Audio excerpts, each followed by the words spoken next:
बिस्मिल्लाहिर्रहमानिर्रहीम। अस्सलाम वालेकुम नाज़रीन, आप देख रहे हैं प्रोग्राम द लास्ट चार। मैं हूँ यासिर रशीद और स्टूडियो मेरे साथ मौजूद हैं सीनियर तजियाकार राना मोहम्मद अजीम साहब। नाज़रीन, आज सदारती इलेक्शन था और सदारती इलेक्शन में फॉर्मूले के तहत तमाम सूबाई असम्बलियों में वोट कास्ट किए गए और वोटों के नतीजे में 14वें जो सदर मुंतखब हुए हैं वो आसिफ अली जरदारी साहब मुंतखब हुए हैं और किसी भी सिविलियन पर्सनैलिटी का दूसरी बार सदर मुंतखब होने का ये पहला वाक़या है पाकिस्तान के अंदर।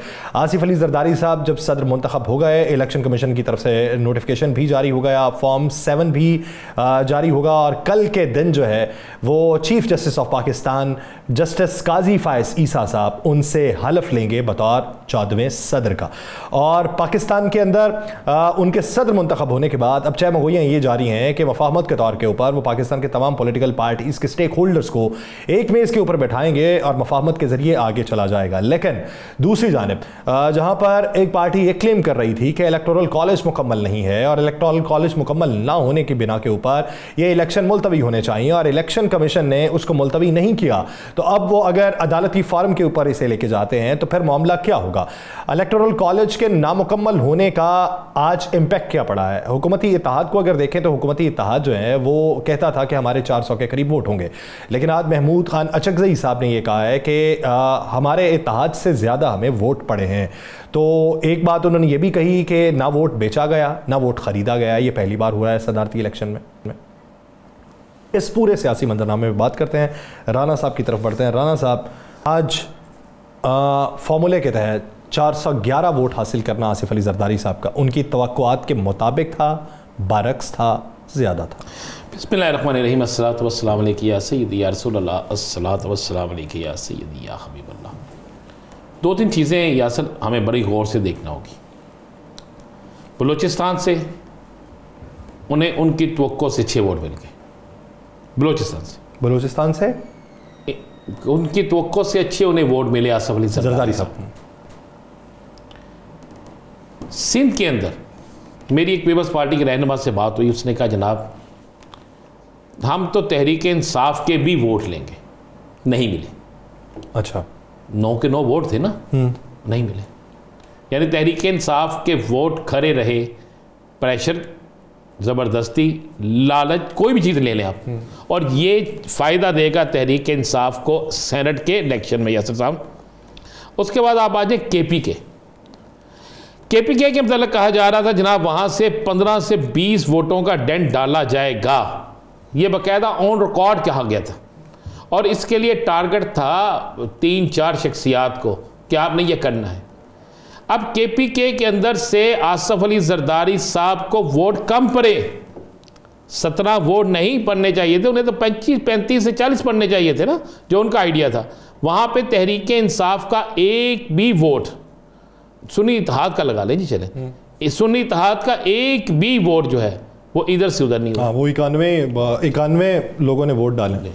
अच्छा, पंजाब में भी यही हुआ, जिन्होंने हलफ नहीं उठाया था वो तो नहीं आ सके, बाकी सारा। उसके बाद आप आ जाएँ ज़रा सिंध भी हो गया, वफाक में आ जाए।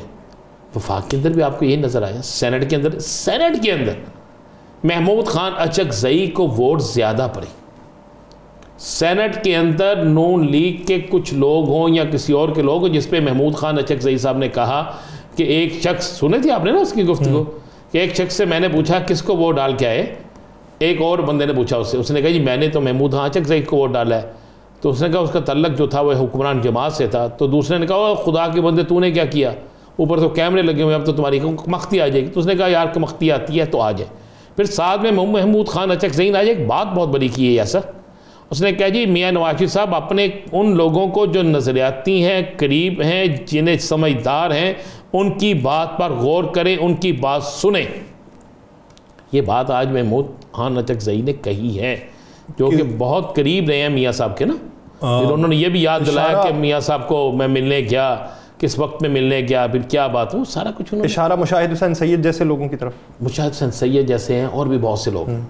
यासर मैं आपको ये एक खौफ मुझे तो नहीं पता कि कैमरे लगे थे कि नहीं लगे थे, लेकिन एक चीज़ ज़रूर थी कि एक ऐसी फ़ज़ा कायम थी कि जिसने किसी और तरफ वोट डाला उसका पता चल जाएगा। ये मैं आपको मुसद्दक़ा इतला दे रहा हूँ। किसी और तरफ वोट डाला तो पता चल जाएगा। चलो यासिर, ये तो हो गया इलेक्शन, ख़त्म हो गया मामला। अब मुझे बताएं, अब रास्ते में रुकावट तो कोई नहीं रही, अब कोई रुकावट तो नहीं। किस चीज़ में यार? मुस्लिम लीग नून या पीपल्स पार्टी के किसी बिल के मंजूरी में नहीं। अब कोई ऐसा इक़दाम जिससे अवाम को सहूलत मिल सके, तो क्या अब अवाम के लिए सारे रास्ते खुल जाएंगे? क्या अब पाकिस्तान के लिए शहद की तो नहीं, दूध की तो नहीं, पानी की नहरें भेजेंगी? क्या अब पाकिस्तानियों के लिए 2 वक्त की रोटी हो जाएगी? जो मैं रोज़ाना ही कहा करूँगा, इसलिए कहा करूँगा, देखिए, क्योंकि मुझे याद है मेरी वज़ीर आला मरियम नवाज शरीफ साहबा ने फरमाया था कि अब किसी को लाइन में नहीं लगना पड़ेगा, यही कहा था ना, आटा घर में पहुँचेगा। तो खुद ही उनके पास वो एक इंटरव्यू देखा ना आपने, जिस औरत के पास वो गई हैं और उनसे पूछा कि आपको मिल गया राशन? उसने कहा मिल गया। उसने कहा आपके घर देखे? उसने कहा नहीं जी, मैं बड़ी तिक्के खा देने। तो आज मैंने बड़ी बड़ी जगहों पे देखा, बल्कि हर जगह हो रहा है।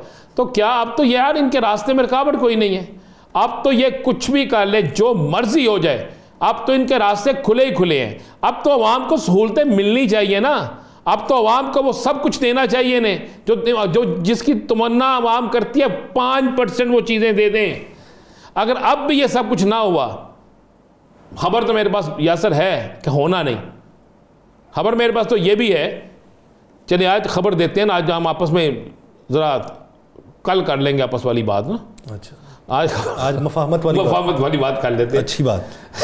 हाँ, ठंड भी रखनी चाहिए। ठीक यासर, अब मुस्लिम लीग नून जो है, उनके कुछ बड़े अहम ज़ुम्मेदारान ने यह फैसला किया है कि वो पीपल्स पार्टी को अब ये पैगाम देंगे कि हमने अपनी कमिटमेंट पूरी कर दी है, हमने जनाब आपके साथ आपकी तवक्को से बढ़ के की है। अब आप मेहरबानी करें, चाहे 2 वजारतें लें, चाहे 3 वजारतें लें, आप भी इस वजारतों के मामले पे हमारे साथ खड़े हों और आपके हुकूमत की अच्छाई और बुराई में हिस्सेदार बने। अच्छाई में तो नहीं हिस्सादार बनाता होता राना साहब, यहाँ पे अच्छाई पे हिस्सादार कोई नहीं बनाता होता। मैं कह रहा हूँ जब ये रफर बनना है, आप वो आने वाले दिनों में अब खबर है, आपको पता जब हिस्सादार किसी को बनाना हो ना, तो तब आगे नजर आता है कि अच्छाई नहीं होने वाली।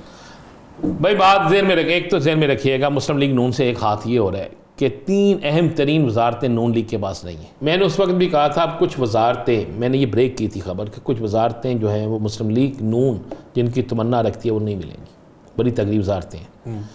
एक तो आप ज़रा गौर कर लीजिएगा, आज इस कागज़ पेंसिल पर लिख लीजिएगा कि मियाँ नवाज शरीफ साहब के बहुत से करीबी लोगों को वो अहम तरीन वजारतें नहीं मिलेंगी, जिसमें दाखिला हो गई, ख़जाना हो गई, और भी और बहुत सी वजारतें होंगी। अच्छा, और बहुत से लोगों को आम सी वजारतों से भी दूर रखा जाएगा। ये मैं आपको जो बात कह रहा हूँ नोट कर लीजिए। अब नून लीग के पास रह क्या गया? नून लीग के पास ये रह गया कि नून लीग, सारे गुनाह नून लीग को मिलेंगे। गुनाह किस वाले से मैं कह रहा हूँ, अवाम महंगाई नहीं बर्दाश्त कर सकती। इस महंगाई पर निकलने वाले जुलूस जो है, अगर आप उस पर लाठी चार्ज करेंगे, अगर आप उनको मारेंगे, अगर आप उनको गिरफ्तार करेंगे, तो आप एक राह जाती सियासी तहरीक नहीं बल्कि अवामी तहरीक बना देंगे। और अगर आप उन्हें प्रोटेस्ट करने देंगे तो आपके खिलाफ नफरत बढ़ती जाएगी, दोनों ही सूरतों में।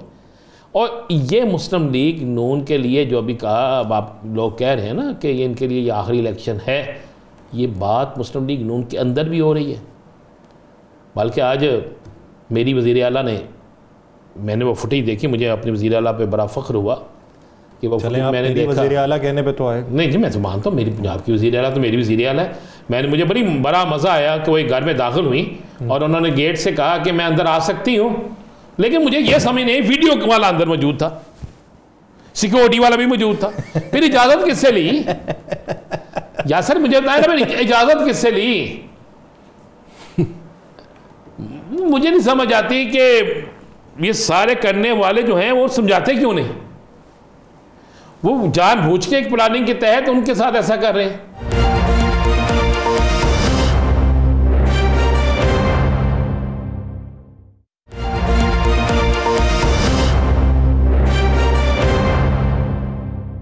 मुझे ये बताएं कि तहरीक इंसाफ ने इंट्रा पार्टी इलेक्शन का अपना रिकॉर्ड जमा करवा दिया है और बल्ले का निशान मांगा, मिल जाएगा? अब इसमें जो चीज़ रह नहीं गई, वैसे रह तो नहीं गई। नहीं, फार्म 65 जो होता है ना, उसके तहत तमाम डॉक्यूमेंट्स आइन के कानून के मुताबिक जमा करा दिए।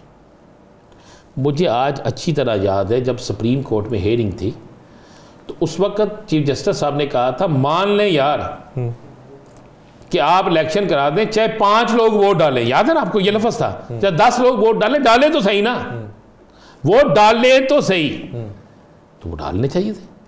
तो अब तो सैकड़ों वोट डले हैं ना। अब जो लोग कह रहे हैं कि 8 लाख मेंबर थे, लेकिन ये इतने क्यों डरे, उनको ये नहीं पता बेचारों को, शायद उनके पास डॉक्यूमेंट्स नहीं है। भाई 8 लाख वोट वहां पे डलने थे जहां पे मरकजी इलेक्शन होना था। अगर इलेक्शन मरकज में नहीं हुआ, बिला मुकाबला हो गया, आपके मुकाबले में कोई उम्मीदवार नहीं आया, बहुत सी सीटों पे ऐसा होता है ना, कौमी सूबाई की भी, सेनेट में भी हो जाता है, बहुत सी जगहों पे हो जाता है। तो फिर जिस सीट पे इलेक्शन हुआ है वहां पे जितने लोगों ने वोट डाले, गिनती तो आपने उसी की करनी है ना, किसी और की तो नहीं करनी ना। मतलब अगर बलोचिस्तान में इलेक्शन हुआ है और वहां पे अगर आके इतने लोग वोट डालते हैं, पहले तो आप ये देखें बलोचिस्तान में अगर 6,500 वोट लेने वाला जीत सकता है, कई इलेक्शनों में ऐसा भी हुआ है ना जी, तो फिर आप मुझे 700 वोटों पे अगर पार्टी का इलेक्शन बलोचिस्तान के अंदर हो जाता है, या 800 वोटों पे या 900 वोटों या, तो फिर क्या फ़र्क पड़ता भाई। उन्होंने आइन की कोई खिलाफवर्जी नहीं की, तमाम चीज़ें पूरी की हैं। एस अकबर बाबर साहब को चाहिए था पटिशन की बजाय, इलेक्शन कमीशन में दरख्वास्त देने की बजाय आके इलेक्शन लड़ते, वो इलेक्शन क्यों नहीं लड़े? तो वो इलेक्शन कैसे लड़ सकते हैं, पार्टी उन्हें मानने को तैयार ही नहीं ना तैयार। हाँ। तो वो बाकी काम कर सकते हैं। वो कहते थे कि वो उनका क्लेम ये है कि उन्हें हाई कोर्ट ने कहा हुआ है कि आप पार्टी मेंबर है, यही क्लेम है ना उनका। नहीं, हाई कोर्ट के फैसले पे गालिबन सुप्रीम कोर्ट में स्टे है उनका। मैं अर्ज करता हूँ, चले मान लें उनके पास है ना ये, इलेक्शन लड़ने के लिए उन्होंने ट्राई की, क्या उन्होंने कागज जमा कराए? नहीं कराए। एक ऐसे शख्स ने इलेक्शन के लिए कोशिश की जो पीटीआई के उम्मीदवार के मुखालिफ इलेक्शन ला रहा था, तो उसको किस तरीके से इलेक्शन लड़ने की इजाजत दी जाए जो पार्टी के कैंडिडेट के खिलाफ इलेक्शन ला रहा हो? क्या नूरीन आई इलेक्शन लड़ने? मुझे ये बताएं ना, नूरीन तो बल्ले के बाद तो खुश होगी ना, क्या नूरीन आई इलेक्शन लड़ने? आंसू खुश्क हो गए, खुश्क हो गए। बल्ला उन्हीं के पास है, बल्ला तो इलेक्शन कमीशन के पास, इलेक्शन कमीशन के पास है। मैं शायद नूरीन, क्योंकि बल्ले का निशान उन्होंने सियालकोट में रखवा दिया, वो सियालकोट में रखवा दिया। चले, अच्छी बात है। लेकिन अब तो देखें आइन और कानून के मुताबिक यासर साहब जो उन्होंने अपना था 65 के तहत उन्होंने जमा करवा दिया सारा कुछ। अब आइन और कानून के मुताबिक उनको रिलीफ मिलना चाहिए, और जब उनको रिलीफ मिलना तो बैट बल्ला उनका निशान उनको मिलना चाहिए। अगर अब भी इसमें कोई ऐसी रीच डाली जाती है, कोई ऐसी चीज़ डाली जाती है, तो ये फिर डायरेक्ट जाएंगे कोर्ट में, और फिर कोर्ट से जाके ये बिल्कुल क्लियर बात करेंगे, और उसकी भी बहुत सी चीज़ें मौजूद हैं। फिर अब फैसला कोर्ट करेगा और मेरिट पे करेगा। और आप क्या समझते हैं ये जो नशिस्तों के ऊपर कोर्ट के अंदर गए हुए हैं मुख्तलिफ अदालतों में, उसके फैसले क्या होंगे, या फिर स्टे के ऊपर ये 5 साल हुकूमत गुजर जाएगी? कोई नहीं स्टे के ऊपर गुजरेगी, नहीं गुजरती। नहीं, मैं स्टे के ऊपर 2.5 साल सेनेटरशिप तो गुजरती रही है यार, वो गुजर गई थी ना। अब मामले कुछ और है। अब सुना है कि कोई शख्स कह रहा है कि मुझे 2/3 अक्सरियत बस दें सारा कुछ लेके, तो फिर मैं ज़िद कर रहा है ना, कोई लाडला है, लाडले की ज़िद बड़ी बुरी होती है ना, वो ज़िद भी कर रहा है तो शायद उसकी ज़िद को पूरी करने के लिए कोई कुछ कर दे।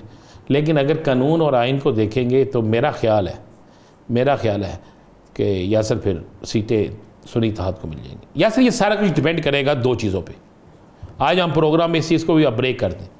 अगर तो अपोजिशन लीडर को मान लिया गया जिसका नाम दिया गया है, अगर चेयरमैन स्टैंडिंग कमेटी को मान लिया गया जिसका नाम दिया जाएगा, तो फिर आप ज़हन में रखिएगा कि आगे बहुत सी चीज़ें तब्दील होंगी, फिर मुफाहमत के रास्ते भी खुलेंगे और फिर बहुत सी चीज़ें मानी भी जाएंगी। नहीं क्या मतलब, उमर अयूब साहब का नाम नॉमिनेट किया गया है तो माना क्यों नहीं जाएगा उसको? चलें, आप मुझे बताइए। मैं कह रहा अगर माना गया, मुझे पहले से यार आप फरीन है, मुझे तो आज आप ना बिल्कुल मासूम आदमी लगी। मुझे एक बात बता देना, आगे सब ठीक हो रहा है।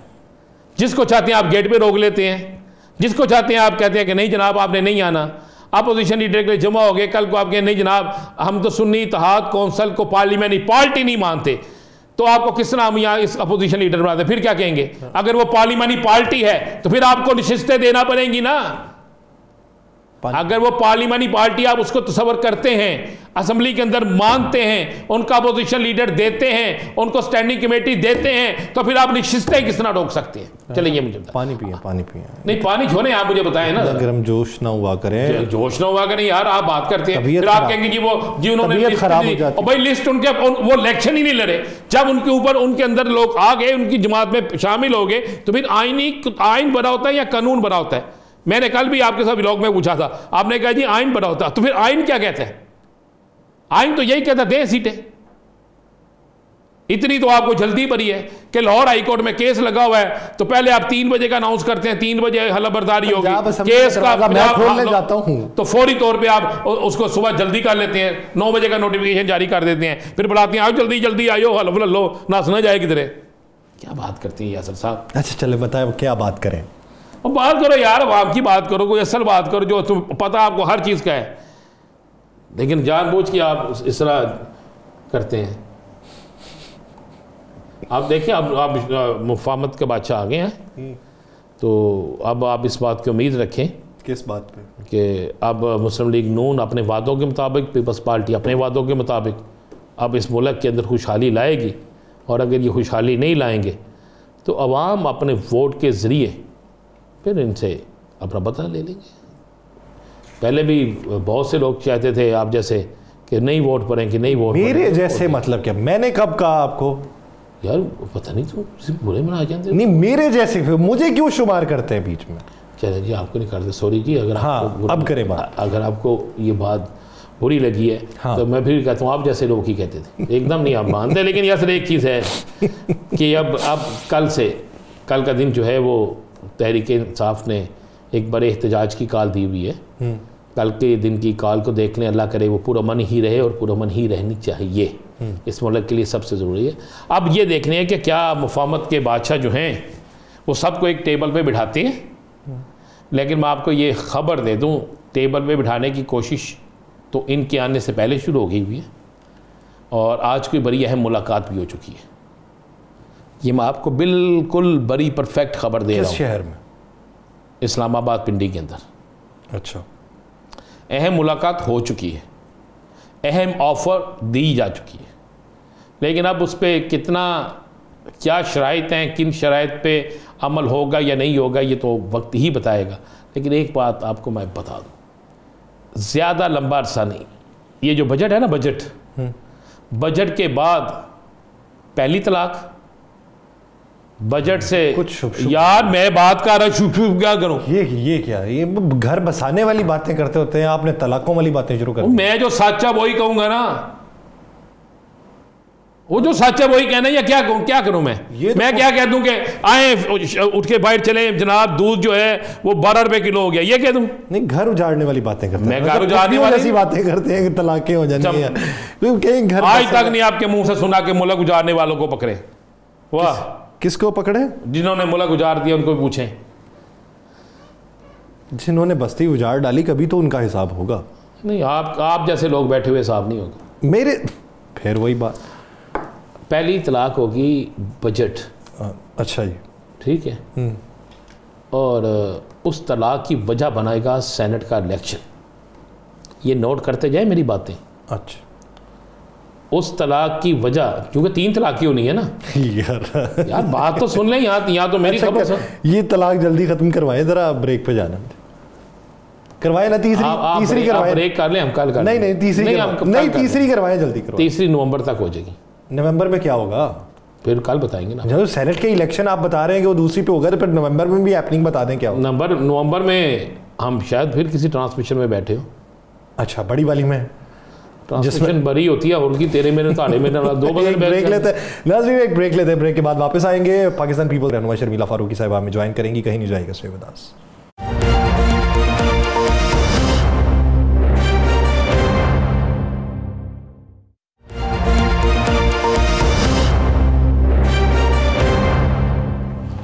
ब्रेक के बाद खुशामदीद नाज़रीन। ब्रेक से पहले जिस तरीके से हमने पाकिस्तान की मुल्की सियासत के ऊपर बात की है, जिसमें आसिफ अली जरदारी साहब के दूसरी बार सदर मुंतखब होने पर बात की, और ये किसी भी सिविल शख्सियत का पाकिस्तान के अंदर दूसरी बार सदर मुंतखब होना पहली बार हुआ है। आसिफ अली जरदारी साहब जो दूसरी बार सदर मुंतखब हुए हैं, तो आने वाले दिनों के अंदर जो कानून साजियाँ होनी हैं, उन्हीं कानून साजियों को लेकर पाकिस्तान पीपल्स पार्टी किस तरीके से हुकूमत का ताउन हासिल करेगी या ताउन अपना देगी, और निजकारी के हवाले से पाकिस्तान पीपल्स पार्टी का मौक़िफ़ क्या होगा। मंशूर के मुखालिफ जाएंगे या फिर मंशूर की हिमायत में रहते हुए पाकिस्तान मुस्लिम लीग नून के मुखालिफ जाएंगे। आने वाले दिनों में मुआशी पहिए को चलाने के लिए ख़जाना का जो इस वक्त मंजरनामा है उसको बेहतरी की समत में लेके जाने के लिए क्या इकदाम उठाए जाएंगे, बैरूनी सरमायाकारी किस तरीके से पाकिस्तान में आएगी, और अभी वजारतों की जो तकसीम होना है तो उसमें पाकिस्तान पीपल्स पार्टी किस हद तक हिस्सेदारी होगी, इसी बारे में बात करेंगे। हमें ज्वाइन किया है पाकिस्तान पीपल्स पार्टी की रहनुमा शर्मिला फारूकी साहिबा ने। शर्मिला फारूकी साहिबा, बहुत शुक्रिया आपके वक्त का। शर्मिला फारूकी साहिबा, सबसे पहले तो आपको मुबारक हो कि आसिफ अली जरदारी साहब जो हैं वो दूसरी बार सदर मुंतखब हुए हैं। आने वाले दिनों में चैलेंजेस क्या देख रहे हैं? जी बहुत शुक्रिया जी, और पाकिस्तान को भी मुबारक हो कि पाकिस्तान की तारीख में पहली बार एक सिविलियन शख्सियत दूसरी बार सदर मुमलिकत मुंतखब हुए हैं। देखिए, आज के जो मौजूदा हालात हैं, चाहे वो सियासी हों चाहे वो माशी हों, इस तमाम सिनेरियो के अंदर आसिफ अली जरदारी साहब का ऐवान सदर में पहुंचना मैं समझती हूँ कि एक बहुत खुशाइन बात है। सदर साहब मफाहमत के बादशाह कहलाते हैं, और आज के माहौल के अंदर जहाँ पर हमने देखा है कि सियासी गर्मा गर्मी है, टेम्परेचर जो है वो अरूज पे है, जहाँ पर हमें मफाहमत की ज़रूरत है, साथ चलने की ज़रूरत है, और एक ऐसी शख्सियत की ज़रूरत है जो तमाम सियासी जमातों को साथ लेके चल पाए, वहाँ पर आसिफ अली जरदारी साहब का एक बड़ा कलीदी किरदार सामने आ सकता है। माजी में भी जब सदर साहब सदर मुमलिकत थे तो उन्होंने ये मनसब जो है एक डिक्टेटर के बाद संभाला था, और उस डिक्टेटर ने तमाम जो इख्तियारात थे वो गज़ब कर लिए थे। आसिफ अली जरदारी साहब ने 18वीं तरमीम के जरिए तमाम इख्तियारात पार्लियामान को वापस किए, मुल्क में मफाहमत की एक तारीख रकम की, आगाज़ हुकूक बलूचिस्तान रखा, और बहुत सारे ऐसे इक़दाम किए जिसके देर तर असरात हम आज तक देख रहे हैं। मैं समझती हूँ कि आज पाकिस्तान के लिए एक बहुत ही तारीखी दिन है और बहुत ही खुशहाइन दिन है, क्योंकि आसिफ अली जरदारी साहब ने आज सदर मुमलिकत के मनसब पे पहुँचने के लिए आज जो वोट उठाए हैं, उससे जब उस ऐवान सदर में पहुँचेंगे तो हमें इस वक्त बहुत ज़्यादा इस्लाहात की ज़रूरत है। ये एक ऐसा दौर है जहाँ पर हमें इंतखाबी इस्लाहात की ज़रूरत है, जुडिशल इस्लाहात की ज़रूरत है, कुछ आईनी तरामीम की ज़रूरत है, और ऐसे माहौल के अंदर सदर साहब ना सिर्फ अपने मशवरे दे सकते हैं, बल्कि इन तमाम चीज़ों को एक स्मूथ प्रोसेस के तहत पाए तकमील तक पहुंचा सकते हैं। मैं जो आइंदा आने वाले दिनों में देख रही हूँ, देखिए चैलेंजेस बड़े हैं, माशी चैलेंजेस बड़े हैं, लेकिन जहाँ पर एक अच्छी कोऑर्डिनेशन होगी between the prime minister and the president, the government and the opposition, तो मामलात बेहतरी की जानिब जाएंगे, और मामलात जो है वो सियासी इस्तेहकाम की जानिब जाएंगे, जो वक्त की ज़रूरत है।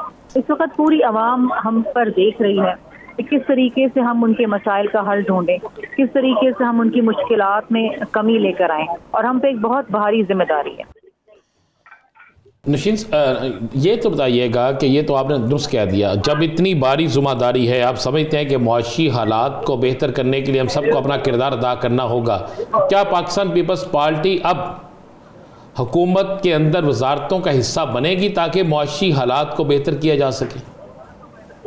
देखिए जी, वजारतें हर कुछ नहीं होती, हमें वजारतें लेने की ना ख्वाहिश है, ना तमन्ना है, और ना ही जुस्तजू है।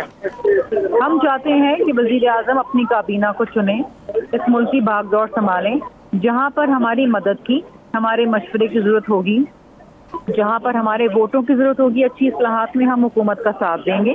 लेकिन जहाँ हम समझते हैं कि ये मामला आवाम की बेहतरी की जानिब नहीं जा रहा, तो वहाँ पर हम तनकीद भी करेंगे और वहाँ पर पीपल्स पार्टी एहतजाज भी करेगी। शर्मिला फारूकी साहिबा, ये जो वजारतें हैं, इन वजारतों के लिए पाकिस्तान पीपल्स पार्टी की मुशावरत शामिल होगी शख्सियात के हवाले से, या फिर पाकिस्तान मुस्लिम लीग नून किसी को भी वजारत दे दे, आपको कोई परेशानी नहीं? देखिए जी, वज़ीर आज़म उनके काबीना उन्होंने चुनना है, उनकी मर्जी है, जिसको दें जिसको ना दें, लेकिन हम ज़रूर ये चाहेंगे कि the best man for the best job should be chosen. जो शख्स अगर फॉर एग्जांपल हेल्थ है या फाइनेंस है, जो शख्स बेहतरीन कैंडिडेट है उसको चुनना चाहिए, क्योंकि देखिए PMLN के ऊपर भी बड़ी भारी जिम्मेदारी है। माजी में जो कारकर्दगी रही है वो मायूस कुन रही है, उनके खुद के लिए भी, हमारे लिए भी और आवाम के लिए भी। तो इस वक्त उनके ऊपर एक बहुत बड़ा मैं कहती हूँ कि जिम्मेदारी है, उनके एक बहुत बड़ा चैलेंज उनके सामने है कि बेहतरीन कैंडिडेट्स को चुने जो अच्छी तरीके से वजारतें चलाएं, मुल्क को आगे लेके जाएं और आवाम के मसाइल हल करें। नजकारी के हवाले से नहीं आपने बताया, पीपल्स पार्टी ने मेरा हमेशा नजकारी के हवाले से बड़ी बुलंद आवाज़ की है और इसके खिलाफ, नजकारी के खिलाफ अपना वोट दिया है। अब पीपल्स पार्टी नजकारी के मामले पे कहाँ खड़ी होगी? देखिए जी, पीपल्स पार्टी बिलीव करती है पब्लिक प्राइवेट पार्टनरशिप में। हम इस बात में यकीन नहीं रखते कि जो स्टेट ओन्ड एंटरप्राइजेज उनको बेच दिया जाए और प्राइवेट हाथों में चले जाए। आपने के इलेक्ट्रिक का हाल देखा, इसलिए इसकी निष्कारी की गई थी। उस वक्त भी पीपल्स पार्टी ने एहतजाज किया था मुशर्रफ दौर में कि जी बिजली सस्ती हो जाएगी और बिजली की फराहमी बेहतर हो जाएगी, लेकिन ऐसा कुछ भी नहीं हुआ, मजीद बिगाड़ आया। तो हम हमेशा समझते हैं कि पब्लिक प्राइवेट पार्टनरशिप में पब्लिक और प्राइवेट पार्टनरशिप के साथ मिल के चलना चाहिए। एक ऐसा फॉर्मूला बनाना चाहिए। हम सिंध में करते हैं, सिंध में हमने काफ़ी अस्पताल हैं जो हमारे हैं, लेकिन हमने उसमें प्राइवेट बोर्ड हम लेकर आए हैं और हम साथ मिल के चलाते हैं, उसमें बेहतरी आती है। उनकी तरफ से एक अच्छा इनपुट आता है, हमारी तरफ से एक चेक एंड बैलेंस होता है और एक अच्छा फॉर्मूला तय होता है। इसी तरीके से हम ये कोशिश करेंगे कि हम हुकूमत को भी बावर कराएं कि PPP मोड के ऊपर चलें। तो यानी आप PIA की निजकारी के हवाले से मुतमईन हैं और उसमें आपकी हिमायत शामिल होगी? नहीं जी, हम मुतमईन अभी तो किसी चीज़ पे नहीं है। तो देखिए, अभी तो हुकूमत बनेगी, काबीना आएगी, उसके बाद क्या पॉलिसीज होती हैं, किस चीज़ की निजकारी करने जाते हैं, कैसे करने जाते हैं, क्या फॉर्मूला, ये तो बहुत दूर की बात है। लेकिन जो भी पीपल्स पार्टी फैसला करेगी वो आवाम की बेहतरी के लिए करेगी। चले, एक सवाल है ये, चूँकि हम सब मफरूज़ों पे भी कुछ बहुत सी बातें होती हैं और बहुत सा आपने भी कहा कि आने वाले वक्त में देखेंगे। अगर आने वाले वक्त में ऐसा कोई मौका मिलता है, मुस्लिम लीग नून नहीं हुकूमत संभाल सकती और वह दावत देती है कि बिलावल भुट्टो ज़रदारी साहब बतौर वज़ीर आज़म आ जाएँ, तो क्या पीपल्स पार्टी इन हालात में कबूल करेगी? देखिए जी, हमारी ख्वाहिश यही है कि हुकूमत चले, हुकूमत अच्छी कारकर्दगी करे। हम अच्छे कामों में उनका साथ भी देंगे, जहाँ पर उनको हमारी ज़रूरत होगी हम मशावरत भी करेंगे। ये तो बहुत दूर की बात है। इस वक्त देखिए, जितना हमें मैंडेट मिला है उतना ही हम काम कर सकते हैं। इंशाल्लाह अगर अगले इलेक्शन में हमें मैंडेट मिलेगा और बिलावल भुट्टो ज़रदारी साहब वज़ीर आज़म होंगे तो इंशाल्लाह ताला हम सारे वो काम करेंगे जो हमने अपने मंशूर में जिनका वादा किया था। यानी जितना मैंडेट मिला है उतना ही किया जा सकता है, और अगर इस दौरे हुकूमत में महंगाई के ऊपर काबू नहीं पाया जाता तो उसका कोई इल्ज़ाम आपके सर नहीं होगा? वज़ीर आज़म और उसकी काबीना जो है वो बराह रास्त आवाम को जवाब दें, पार्लियामान को जवाब दें। पार्लियामान में हम भी बैठे हैं, हम भी आवाम के ही नुमाइंदे हैं और हमने ही आवाम की आवाज़ उठानी है और हमने ही कोशिश करनी है कि आवाम के मसाइल हल हो। मैं बड़ी ऑप्टिमिस्टिक खातून हूँ, तो मैं सोचती हूँ और देखती हूँ जो कुछ होगा अच्छी की तरफ होगा।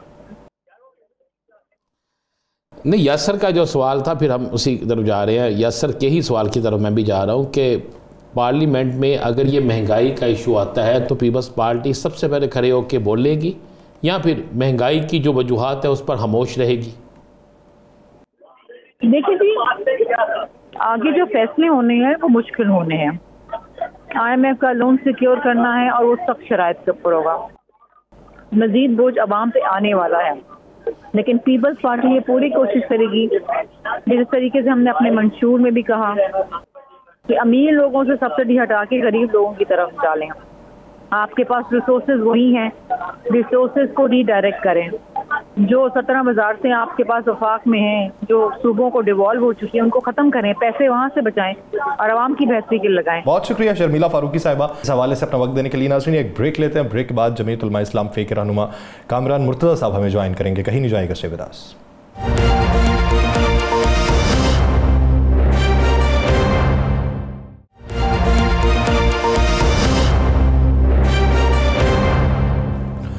ब्रेक के बाद खुशामदीद नाज़रीन। सदारती इलेक्शन के असरात मुल्की सियासत पे चमगोइयाँ इलेक्टोरल कॉलेज मुकम्मल ना होने की उससे पहले जो दीगर इलेक्शंस हुए हैं उसके ऊपर भी बेशुमार इबहाम, इल्ज़ामात, सिफारिशात के ऊपर भी अमल दरामद ना हो सका। तो मजमूई तौर पे ये जो सियासी कशमकश है और उसमें जो चमगोइयाँ हो रही हैं, मुस्तकबिल करीब के अंदर कैनवस के ऊपर अगर मंजरनामा बनेगा तो किस हद तक समझ आ जाने वाला है, इसी बारे में बात करते हैं। जमीयत उलमा इस्लाम फ़िक़्ह के सीनियर रहनुमा सेनेटर कामरान मुर्तज़ा साहब ने हमें ज्वाइन किया है। कामरान मुर्तज़ा साहब, बहुत शुक्रिया आपके वक्त का। कामरान मुर्तज़ा साहब, क्या समझते हैं जमीयत उलमा इस्लाम फ़िक़्ह का इनकार कर देना सदारती इलेक्शन में वोट डालने से, बायकॉट करना उससे, किस हद तक सूदमंदाना फैसला है? देखिए, ये तो वक्त बताएगा कि वो किस हद तक सूदमंद था या सूदमंद नहीं था। बहरहाल इस वक्त हमको अपना तशख़्ख़ुस भी बरकरार रखना था, अपना एहतजाज भी रिकॉर्ड करवाना था और किसी समत में नहीं जाना था। तो वो हमने अपने तौर पे, हम किसी के साथ भी नहीं चले, अपना तशख़्ख़ुस भी हमने रखा और अपने फैसले को जो ना हमने इम्प्लीमेंट किया। ये कोई ऐसा बात भी नहीं है पार्लिमानी जमहूरियत में, इसमें 3 बातें हुआ करती हैं, या आप किसी का साथ देते हैं या उसकी मुखालफत में जाते हैं या एब्सटेन करते हैं। तो हमने ये तीसरी बात की, हम भाग रहे।